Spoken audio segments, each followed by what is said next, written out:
फिर बारिशें तो होनी थी, हवा को दुख जो सुनाए थे मैंने। तुमको दिल से याद किया था, बारिश तो फिर होनी थी। मैं बारिशों में जो याद आऊँ तो सोच लेना कि इसकी बूंदों में मेरे अश्कों ने घर किया है। सफ़र क्या है, असर क्या है, बारिशों की आदत है वहशतें बढ़ाने को, अपना गम छुपाने को देर तक बरसती है। एक कमी सी है, एक नमी सी है, चारों जानिब फैल रही है। कई ज़माने एक ही पल में बाहम मिलकर भीग रहे हैं। अंदर यादें सूख रही हैं, बाहर मंजर भीग रहे हैं। पुछाड़िए बारिश की गुज़रे हुए लम्हों को, खिड़की से दरीचे से कमरे में उतरेगी।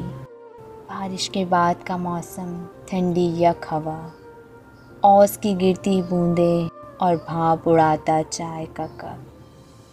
हल्की सी बारिश, बहुत सी बातें, गरम गरम चाय, मैं और तुम। मैं ये बारिश और ये हसीन मौसम, बस कमी है तो एक आपकी कमी है जनाब। इस बारिश की बूंदों से आ रही है महक उसकी, शायद वो भी भीग रहा है बारिश में गुलाब की तरह। बूंद बूंद में गुम सा है ये सावन भी तुम सा है।